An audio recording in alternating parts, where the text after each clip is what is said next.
ইসলামের মহত্ব প্রচারের উদ্দেশ্যে কিংবা ইসলামের মহত্ব টিকিয়ে রাখার নাম করে একদল মানুষ দেদারসে মাজার ভাঙচুর করছেন। তারা ভালো কাজ করছেন না খারাপ কাজ করছেন, কারো হৃদয় ভাঙছেন নাকি সত্যিকারের ইসলাম প্রতিষ্ঠিত করছেন? নানা রকম যুক্তি আছে, তর্ক আছে, সেটি নিয়েই আজকের আলোচনা। তবে তার আগ দিয়ে নোয়াখালী বিজ্ঞান ও প্রযুক্তি বিশ্ববিদ্যালয়ের শিক্ষার্থীরা যে কাওয়ালি সন্ধ্যার আয়োজন করেছে, চলুন আমরা একটু গান শুনি সেই কাওয়ালি সন্ধ্যার।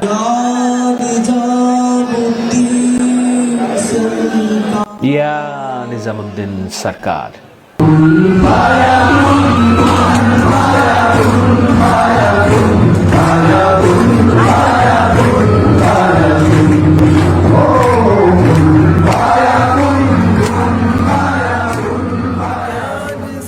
নিজামুদ্দিন সরকার হলো আউলিয়া, ভারতের শ্রেষ্ঠ আউলিয়া।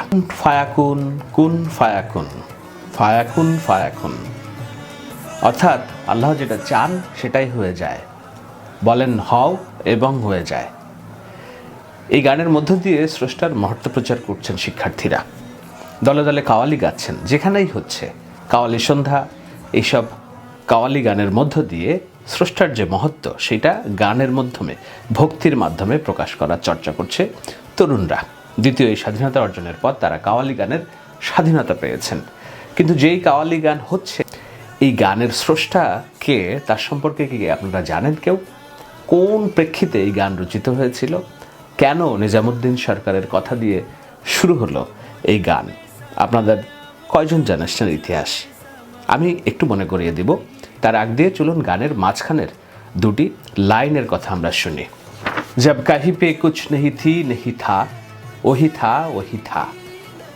যখন কোথাও কোথাও কোথাও কেউ ছিল না, তখন ও ছিল আমার সাথে, তখন সে ছিল আমার সাথে, সেই ছিল আমার সাথে। ও যে মুঝকো ছামায়া, ও যে তুমঝে ছামায়া।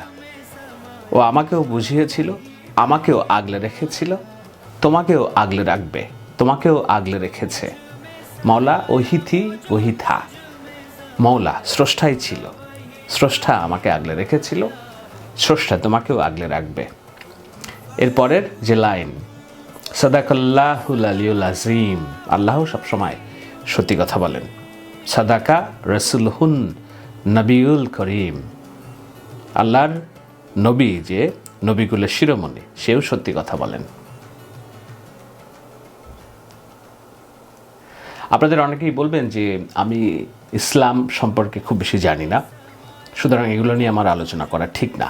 আমি ইসলাম ধর্ম, এর ব্যাখ্যা, এগুলো নিয়ে আলোচনা করছি না। ইসলামের ইতিহাস, ইসলামের প্রেক্ষাপট, উপমহাদেশে ইসলাম কিভাবে এলো, সেটির ইতিহাস, সাধারণ ইতিহাস থেকেই এই আলোচনাটা। দেখুন, এই গানের স্রষ্টা হচ্ছে এ আর রহমান, আল্লাহ রেখা রহমান। এ আর রহমান হচ্ছে শুধু ভারত না, পৃথিবী দুনিয়া জোড়া বিখ্যাত, দুনিয়াতে সেরা বিখ্যাত কয়েকজন সুরকার এবং সুরস্রষ্টার একজন। আল্লাহ রেখা রহমান ব্যক্তি জীবনে কে নিশ্চয়ই আপনাদের অনেকেই জানেন, আবার অনেকেই জানেন না। যারা জানেন না তাদের জন্য একটু ধরিয়ে নেই। 1967 সালে জন্ম নেওয়া এ আর রহমানের পুরো নাম হচ্ছে এস দিলীপ কুমার। তার বাবার নাম আর কে শেখর।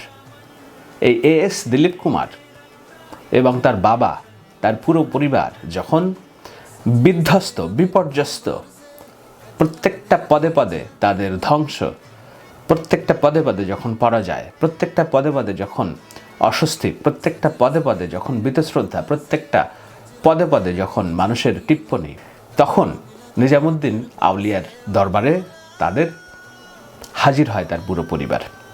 সেখানে যেয়ে ইসলাম গ্রহণ করেন এ আর রহমান। এস দিলীপ কুমার থেকে তার নাম হয় এ আর রহমান, আল্লাহ রেখা রহমান। এ আর রহমান তার জীবদ্দশায় হাজারো গান তৈরি করেছেন, যেসব গানগুলো আধ্যাত্মিকভাবে সম্পর্কিত। এবং তার এই যে ইসলাম গ্রহণের পর তিনি তার যে জীবনের দিশা পেয়েছেন, তিনি তার যে জীবনের পথ খুঁজে পেয়েছেন, স্বস্তি খুঁজে পেয়েছেন, ভালোবাসা খুঁজে পেয়েছেন, কার দরবারে যেয়ে? নিজামুদ্দিন আউলিয়ার দরবারে যেয়ে। এজন্যই এই গানটা শুরুর আগে ইয়া নিজামুদ্দিন সরকার। কেন বলছেন ইয়া নিজামুদ্দিন সরকার, সেটারও একটা ব্যাখ্যা আছে। আমি কয়েকটা সংবাদ পড়ছিলাম যখন এই গানের রেকর্ডিং হচ্ছিল, সেই রেকর্ডিং করার আগে এ আর রহমান এই শিল্পী যারা আছেন গানে কণ্ঠ দিয়েছেন তাদেরকে বলেন যে তোমরা উজু করে ঘরে ঢুকো, আমরা এখন একটা গান রেকর্ড করব। এটা হলো যখন রেকর্ড করছেন। এর আগের ইতিহাস হলো এই গান রেকর্ড করার আগ দিয়ে তিনি অনেক দিন ভেবেছেন, 17 দিন তিনি ধ্যান করেছেন, গবেষণা করেছেন, ভেবেছেন যে আরবি একটা ভাষা, কুরআনের একটা লাইন যেটা আল্লাহ বলেছেন যে কুন ফায়াকুন, আল্লাহ বলেন এবং হয়ে যান, সেই লাইনকে তিনি সঙ্গীতে রূপান্তর করবেন, মানুষের মনে পৌঁছাবেন। হিন্দু, বৌদ্ধ, খ্রিস্টান, এমনকি দুনিয়ার এমন কোনো জাতিগোষ্ঠী নাই, তাদের কাছে পৌঁছাবেন কুরআনের এই আয়াতগুলো। কি কুন ফায়াকুন, আর কি পৌঁছাবেন সাদাকুল্লাহুল আলিউল আজিম, আর কি পৌঁছাবেন সাদাকা রাসূলুন নবিউল করিম। এই কথাগুলো তিনি গানের মধ্যে ঢুকাবেন। এটি কি ইসলাম সমর্থন করে কিনা সেটি চিন্তায় পড়ে গেলেন এ আর রহমান। এরপর এ আর রহমান কথা বললেন নিজামুদ্দিন সরকারের এই যে দরবারের যিনি খাদেম ছিলেন তার খাতে। তিনি বললেন যে ইসলামের মূল জিনিসটাই তো কি, ভালোবাসা, স্রষ্টার মহত্ব প্রচার করা। সেই স্রষ্টার মহত্ব প্রচার করার জন্য যেই পন্থাই হোক, সেই পন্থাতে যদি সততা থাকে তাহলে এটাতে দোষের কিছু নেই, তুমি এগিয়ে যাও। এরপর নিজামুদ্দিন সরকারের নাম করে স্রষ্টার মহত্ব প্রচার করলেন এ আর রহমান তার একটি গান দিয়ে। আর সেই গানটি হয়ে গেল দুনিয়া জোড়া বিখ্যাত বলেই আজকে যখন ঢাকা বিশ্ববিদ্যালয়ের শিক্ষার্থীরা তারা কাওয়ালি সন্ধ্যা গাচ্ছে, সেখানে বলছেন কুন ফায়াকুন ফায়াকুন সাদাকাল্লাহুল রাসূল সাদাকাল্লাহুল আলিউল আজিম সাদাকা রাসূলুন নবিউল করিম। সংক্ষিপ্তভাবে বললাম এই কারণে যে এ আর রহমান কিভাবে তার কোন জীবদ্দশার পরিস্থিতি থেকে এস দিলীপ কুমার থেকে এ আর রহমান হলেন, এবং সে এ আর রহমান হওয়ার পর তার প্রত্যেকটা কর্মকাণ্ডে তিনি ইসলামকে কিভাবে প্রসারিত করা শুরু করলেন, তার কাজের মধ্য দিয়ে মানুষের কাছে কুরআনের বাণী পৌঁছানো শুরু করলেন। সেটি একটি অনন্য ইতিহাস। এই ইতিহাস আমরা অনেকেই জানি, আবার অনেকেই জানি না। তো এই ইতিহাস জানার একটা পর্যায়ে সাংবাদিকরা তাকে প্রশ্ন করেছিলেন যে আপনি ইসলাম প্রচারের আগে অনেক অভাব অনটনে ছিলেন, আপনার পুরো পরিবার দৈন্যদশায় ছিল, ইসলাম প্রচারের কারণেই কি আপনি, ইসলাম ধর্ম গ্রহণের কারণেই কি আপনার এই সফলতা জীবনে? তিনি উত্তর দিয়েছিলেন এই বলে যে এই যে প্রার্থনা, এই স্রষ্টার উপাসনা, আরাধনা, এটি খুবই ভালো একটা কাজ। অসংখ্য পতন থেকে এটি আমাকে রক্ষা করেছে। প্রার্থনার মাঝে মাঝে মনে হয় ও আমাকে প্রার্থনা করতে হবে, তাই আমি খারাপ কাজ করতে পারবো না। যখন খারাপ কাজ করার কথা মনে হয় তখন মনে হয় আমি প্রার্থনা করব, আমি কেন খারাপ কাজ করব। অন্য ধর্মবিশ্বাসীরাও একই কাজ করেন এবং তারা শান্তিকামী, আমি এভাবেই ভাবি। তো এই এ আর রহমানের এই গল্পটা ছোট্ট করে একটু শোনার মধ্য দিয়েই আমি আলোচনাটাতে ঢুকবো। আশা করি এই আলোচনায় আপনারা আমার সাথে থাকবেন। দেখুন, এ আর রহমান যেই জায়গায় যেয়ে নাম পরিবর্তন করেছেন আল্লাহ রেখা রহমান, এবং ইসলামের পতাকা এসে শুধু নিজে মহিমান্বিতই হননি, তিনি তার ইসলামের বাণী, কোরআনের বাণী ছড়িয়ে দিয়েছেন তার মাধ্যমে, যেভাবে দেওয়া দরকার। তার প্রত্যেকটা গানের মধ্যে কোথাও না কোথাও, অনেক গানের মধ্যেই দেখবেন যে এগুলো পাওয়া যায়। আর কি পাওয়া যায়? পাওয়া যায় হচ্ছে এই যে আউলিয়াদের প্রতি তার ভক্তি, শ্রদ্ধা। নিজামুদ্দিন সরকার, নিজামুদ্দিন আউলিয়া দিল্লিতে নিজামুদ্দিন আউলিয়ার দরবার অবস্থিত। সেখানে বাংলাদেশের হাজার হাজার লক্ষ লক্ষ মানুষ যান প্রতি বছর। শুধু বাংলাদেশের না, সারা পৃথিবী থেকে মানুষ আসেন। কেন আসেন এই কারণে যে নিজামুদ্দিন আউলিয়া সেই আউলিয়া, এমন ধর্মপ্রচারক যিনি ভালোবাসাকে আল্লাহ প্রাপ্তির একটা অন্যতম মাধ্যম হিসেবে প্রতিষ্ঠিত করেন। বলেন যে ভালোবাসা ছড়িয়ে দেওয়ার মধ্যেই তুমি স্রষ্টাকে খুঁজে পাবা। তো ভালোবাসা ছড়িয়ে দেওয়ার যে কাজ, সেই নিজামুদ্দিন আউলিয়া তিনি 12 বছর বয়সে কোথা থেকে পেয়েছেন?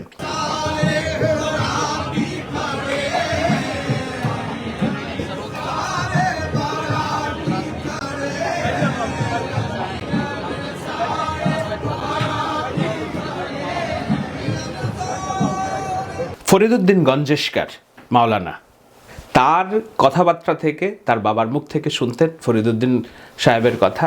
এরপর সেই তার বাবার কাছ থেকে শোনার পর ফরিদুদ্দিনের মাজারে যান এবং সেখানে যেয়ে ইসলামের দর্শন নেওয়ার পরে নিজামুদ্দিন আউলিয়া হয়ে ওঠেন। এবং শুধু তিনি নিজে আউলিয়া হয়ে ওঠেননি, তিনি আরও অন্তত 600 জনকে তার এই যে বাণী প্রচার করার জন্য, ইসলামের বাণী প্রচার করার জন্য সৈনিক হিসেবে প্রস্তুত করেন।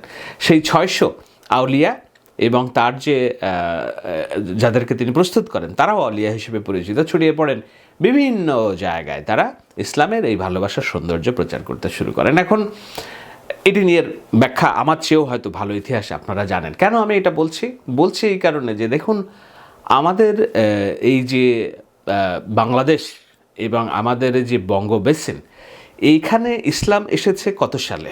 আপনাদের নিশ্চয়ই যদি আপনারা হিসাব করেন তাহলে দেখবেন এই দেশে ইসলামের যে প্রচার এবং আমাদের পূর্বপুরুষদের ধর্মকে রেখে আমাদের মা বাবা, দাদা দাদি, তাদের পূর্বপুরুষ, বাবা মা, তাদের ইসলাম গ্রহণের যে সময়, সেটা খুব বেশি বছর আগের না। সেটি হিসাব করলে এখান থেকে 11 থেকে 1300 বছর আগে শুরু হয় এই প্রক্রিয়া। তো সেই প্রক্রিয়াটা হয়েছে কাদের মাধ্যমে হয়েছে?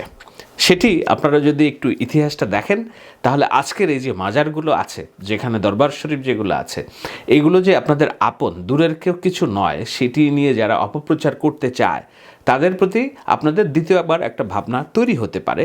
এবং আমার অভিজ্ঞতা দিয়েও আমি বলতে পারবো যে কিভাবে এই প্রক্রিয়াগুলো আমার ব্যক্তি জীবনের ধর্মভাবনাকে প্রভাবিত করেছে। এখানে লুকোচুরির কিছু নেই, আমি শেয়ার করব। তবে তার আগ দিয়ে চলুন জানি ওই ইতিহাসটা, যে কিভাবে এখানে ইসলাম এসেছে। এখানে ইসলাম এসেছে 12 আউলিয়াদের মাধ্যমে। আপনারা চট্টগ্রামকে বলেন 12 আউলিয়ার। বায়েজিদ বোস্তামির কথা আপনারা শুনেছেন, তাই তো? কোনো নির্দিষ্ট মাজার নেই, কিন্তু সেখানে খানকা শরীফ আছে, যেখানে যেয়ে 12 আউলিয়াদের কথা স্মরণ করা হয়। কেন স্মরণ করা হয়? কারণ আউলিয়ারাই এদেশে ইসলাম এনেছিলেন প্রথমে। আমরা যখন রাজনৈতিক কর্মকাণ্ড করি, বাংলাদেশ আওয়ামী লীগ বলেন, বিএনপি বলেন, জামাতে ইসলামী বলেন, সবাই যে পূর্ণভূমিতে হজরত শাহজালালের দরগায় যে মোনাজাত করেন এবং সেখানে যে আউলিয়াকে স্মরণ করেন। কেন? এই অঞ্চলে ইসলাম প্রসারের জন্য হজরত শাহজালালের যে অবদান এবং 12 আউলিয়াদের যে অবদান, এই 12 আউলিয়া মানে শুধুমাত্র 12 জন তা না, ক্ষণে ক্ষণে এসেছেন এরকম 10-12 জন করে। কখন আসতে শুরু করেছেন? ধরা হয় 700 থেকে 1200 সাল, এই সময়ের মধ্যে। এর মধ্যে সবচেয়ে মূল্যবান যে সময়টি ধরা হয় সেটি হলো 1204 সালে এই বঙ্গীয় দেশের যে রাজা ছিলেন লক্ষণ সেন, সেই লক্ষণ সেনকে, সেন বংশের শেষ রাজা লক্ষণ সেনকে পরাজিত করে যখন ইখতিয়ার উদ্দিন মোহাম্মদ বিন বখতিয়ার খলজি এখানকার এই উপমহাদেশের রাষ্ট্র ক্ষমতা তার আয়ত্তে নেন, তারপর থেকে পারস্য থেকে নানান রকম আউলিয়ারা এই দেশে আসতে শুরু করেন। এবং এই দেশে আসতে শুরু করে তারা কি করেছেন? তারা কি তরবারি দিয়ে মানুষকে ঘাড়ে কোপ দিয়ে ইসলামের পথে নিয়ে এসেছেন?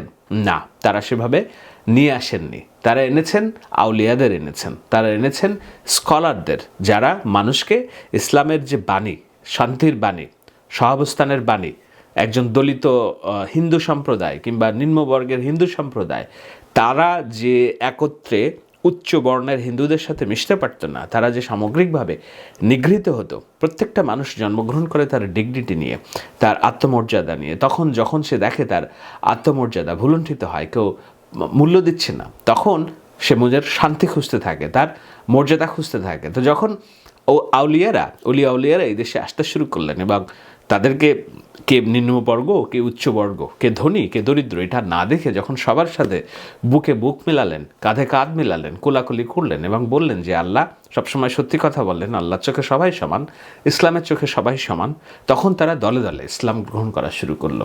সেই যে দলে দলে ইসলাম গ্রহণ করা শুরু করলো, আমি জানি না, আপনি জানেন না, আপনারা যারা দেখছেন তাদের হয়তো পূর্বপুরুষ জানে না, কিন্তু তাদের 4-5টি 6-7টি জেনারেশন যদি পূর্বে আপনারা দেখেন, তাদের কেউ না কেউ ভিন্ন ধর্মের ধর্মী ছিল। কেউ হিন্দু, কেউ এখানকার আর্য ধর্ম যেগুলো আমরা বলি, এবং অন্যান্য বৌদ্ধ, খ্রিস্টান, এগুলো থেকে মুসলিম হতে হতে আজকে ভারত পৃথিবীর দ্বিতীয় বৃহত্তম মুসলিম রাষ্ট্র, পৃথিবীর দ্বিতীয় বৃহত্তম মুসলিমদের বসবাস ভারতে, আর বাংলাদেশ অন্যতম পৃথিবীর অগ্রসরমান একটি মুসলিম রাষ্ট্র। সেই মুসলিম রাষ্ট্রে অনেক রকম এই আউলিয়াদের এবং তাদের শিষ্য করে অনেকগুলা নানান রকম ডালপালা বিস্তার হয়েছে। সেই ডালপালারই অংশ হচ্ছে আজকের মাজারগুলো। অনেকেই বলেন যে এই মাজারগুলো হচ্ছে শিরকের জায়গা। কেন শিরকের জায়গা? এখানে যে মাজারে সিজদা দেওয়া হয়, কবরে সিজদা দেওয়া হয়, হতে পারে এটি শিরক হতে পারে,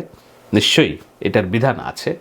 কিন্তু এই শিরক কাকে সিজদা দেওয়া হচ্ছে, এটি হলো, আমি ব্যক্তিগতভাবে দেখি, আমি আগেই বলেছি, আমি ইসলামের স্কলার নই, আমি কেবল ঐতিহাসিক তাৎপর্য থেকেই ঘটনাটার ব্যাখ্যা করছি, এই কারণে ব্যাখ্যা করছি আমাদের সামাজিক স্থিতিশীলতা, সামগ্রিকভাবে আমাদের এগিয়ে নিয়ে যাওয়া এবং আমাদের রাষ্ট্রের স্থিতিশীলতা, এই সমস্ত কিছুর সাথে আজকের ঘটনাপঞ্জিগুলো খুবই ওতপ্রোতভাবে জড়িত। এই কারণে জড়িত যে আপনি মাজার ভাঙার নাম করে একজনের হৃদয় ভাঙছেন, যার হৃদয় ভাঙছেন তার আত্মমর্যাদায় আপনি আঘাত করছেন।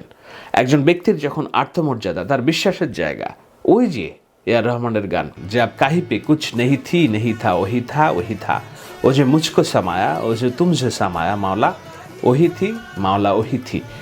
আপনি জানেন না কার হৃদয়ের বন্ধ দরজা কোনভাবে, কোথায়, কখন, কিভাবে খুলে গিয়েছে, কিভাবে স্রষ্টা একজনের ভিতরে স্রষ্টার বাণী পৌঁছে দিয়েছেন, কোন পথে। আপনি হয়তো ভাবছেন যে না, আমার যেই পথ সেই পথটাই একমাত্র পথ, বাকি সব পথ ভুয়া। আপনি হয়তো ভাবছেন আপনার যে পন্থা, আপনি যেভাবে স্রষ্টাকে ডাকেন সেটাই একমাত্র সহি, বাকি সব মিথ্যা, বাকি সব শিরক। সেটা তো নাও হতে পারে। কার অন্তরে কি আছে? আপনি অন্তর্যামী নন, আমি অন্তর্যামী নন। অন্তর্যামী যিনি, তিনিই জানেন কেবল সত্য কোথায়। আমি বিষয়টা এই যে দেখেন কিভাবে কোবাইয়া ওনাকে হতবিক্ষত করে দিছে, উনি টানটানিয়া পালাইয়া শাহালিটা আসছে। এই অবস্থা দেখেন, কোবাইয়া টোবাই রাখে না কোনো কিছু। আচ্ছা ঠিক আছে, এটা কি হচ্ছে দেশে? ওই যে আলেম সমাজ আছে না, কিছু আলেম সমাজ টুপি মাথায় দিয়া ওই আলেম সমাজ ভাই এই কাণ্ডটা ঘটাইতেছে। বলিয়ালা মাজার হেরা রাখতে চাইতেছে না, এটা কোনো কথা? এরা বলে এই মাজারে জিয়ারত করলে বলে সেই কয়, এবং প্রস্তাবতী আলেমরা সেই অন্তর্যামীর যে ভাবনা, অন্তর্যামীর সত্যটাকে আপনি নিজের করে যখন প্রতিষ্ঠিত করার চেষ্টা করছেন, আপনি তার অর্থ এই, আমি বলছি যারা এই মাজার ভাঙাতে উদ্যত হয়েছেন, কোথায় ভাঙছে, কিভাবে ভাঙছে সেটা আমি আসছি। তো সেই এআর রহমানের মতো একজন মানুষ যে দিলীপ কুমার থেকে আল্লাহ রেখা রহমান হয়েছেন এবং তার মুখ দিয়ে কোরআনের বাই কোটি কোটি মানুষের কাছে পৌঁছে গিয়েছে, আপনি জানেন না কোন মাজারে কোন মানুষটি কোন হৃদয় ভাঙার কারণে যে পৌঁছেছেন এবং তিনি তার জীবনের শান্তি খুঁজেছেন, কোনো একটা সহায়তা খুঁজেছেন, নির্ভরতা খুঁজেছেন, কোনো একটা সহায় আশ্রয় খুঁজেছেন। এই আশ্রয় হয়তো আপনি আমি 5 ওয়াক্ত নামাজের মাধ্যমে পাই, কিন্তু সবাই যেভাবে পাবে এমন তো নয়। আল্লাহ প্রত্যেকটা জিনিসকে তার স্বকীয়তা জিনিস দিয়ে তৈরি করেছেন। হাতের 5টি আঙুল সমান নয়, আমরা জানি, তাই তো? গাছের 1000 পাতা থাকলে প্রত্যেকটা পাতার শিরা উপশিরা একটি থেকে ভিন্ন। আপনার কাছে মনে হচ্ছে মসজিদ এবং অন্যান্য জায়গাগুলো হচ্ছে স্রষ্টাকে উপাসনার একমাত্র জায়গা এবং আপনি সিজদার মাধ্যমেই হয়তো আল্লাহর নৈকট্য পান। আরেকজন মানুষ অন্যভাবেও তো পেতে পারে। আমরা কি কখনো ভেবে দেখেছি? আমরা কি কখনো সেসব বিষয়গুলো জানি? কেন আমি আলোচনা করছি এই কারণে যে গত কয়েকদিনে বাংলাদেশে মাজার ভাঙার একটা উৎসব তৈরি হয়েছে। সেই উৎসবগুলো করছে কারা করছে আমরা জানি না, কিন্তু এটি আবার ধরাছোঁয়ার বাইরেও না। আপনি সিসিটিভির ফুটেজ এবং অন্যান্য যেসব ঘোষণা, অনেকে এমনকি ফেসবুকে ঘোষণা দিয়ে মাজার ভাঙার উৎসব করছেন। কারা করছেন? আমি একজনের চরিত্র মনস্তত্ত্ব বিশ্লেষণ করার চেষ্টা করেছি। তিনি ঘোষণা দিয়েছেন এবং দেখলাম তিনি জামাত শিবির বিরোধী, দেলোয়ার হোসেন সাঈদীর বিরোধী। তিনি জসিমউদ্দিন রহমানী, কি আনসারুল্লাহ বাংলা টিমের প্রধান, যার বিরুদ্ধে জঙ্গি কার্যক্রমের অভিযোগ ছিল, তাকে তিনি বলছেন যে সে খাঁটি সালাফি নন। আবার তিনি ফরহাদ মাজারের পোস্ট শেয়ার করছেন, তিনি বর্তমান ধর্ম উপদেষ্টার পোস্ট শেয়ার করছেন। আমি একটু বিচলিত হয়ে গেছিলাম যে তাহলে এই লোকগুলো যে মাজার ভাঙার উদ্যোগ নিচ্ছে কারা এরা? আমাকে অনেকেই বলেছেন যে উনি হচ্ছেন কট্টর সালাফি। সালাফি কি আপনারা নিশ্চয়ই জানেন। এই মানুষগুলোর ভেতরে যে হিংসা, আমি কাউকে ব্যক্তিগতভাবে দোষারোপ করছি না, কোনো গোষ্ঠীকে আমি শত্রু হিসেবে চিহ্নিত করছি না। আমি সামগ্রিকভাবে একটু সচেতনতা বাড়ানোর চেষ্টা করছি। এই কারণে চেষ্টা করছি যে এর মধ্য দিয়ে আপনি হয়তো ভাবছেন আপনি ভালো কাজ করছেন, কিন্তু এর মধ্য দিয়ে এমনও তো হতে পারে যে আপনি আরও একজন এআর রহমানের তৈরি হওয়ার পথরুদ্ধ করছেন। এমনও তো হতে পারে যে যেই ব্যক্তি যার পাশে কেউ ছিল না কোনো দিন, অসহায়, সে অসহায় তার নিজের ভিতরের আত্মার শান্তি খুঁজতে কোথাও যেয়ে তিনি সাহায্য পাচ্ছেন, স্রষ্টার নৈকট্য পাচ্ছেন, তার সেই শান্তিটুকু আপনি বিনষ্ট করছেন, তার সেই আশ্রয়টুকু আপনি বিনষ্ট করছেন। এমনও তো হতে পারে, এটাও তো হতে পারে যে এই মাজার এবং দরগা আউলিয়াদের প্রতি অশ্রদ্ধার মাধ্যমে আপনি ইসলামের যে রুট, ইসলাম এই উপমহাদেশে কীভাবে আসলো সেটার সত্যকে আপনি অস্বীকার করতে চাচ্ছেন। অস্বীকার করে কোন ইসলাম প্রতিষ্ঠা করতে চাচ্ছেন আপনি? বিশেষভাবে স্বনির্বন্ধ অনুরোধ তাদের কাছে, উপমহাদেশে ইসলামের প্রচার কিভাবে আসলো এবং সেই আজকের ইসলাম আমরা যেটা পালন করি সেই ইসলামের সৌন্দর্য কী, আর অলিয়া আউলিয়াদের ইসলাম তাদের বাণীর সৌন্দর্য কী, কার মাধ্যমে কার দিলে আলো পৌঁছেছে, হেদায়েত এসেছে, কোন মাধ্যমে এসেছে, যতক্ষণ না পর্যন্ত আপনি নিশ্চিত নন ততক্ষণ পর্যন্ত কারো হৃদয় ভাঙার কাজটি আপনি বৈধতা দিতে পারেন কিনা।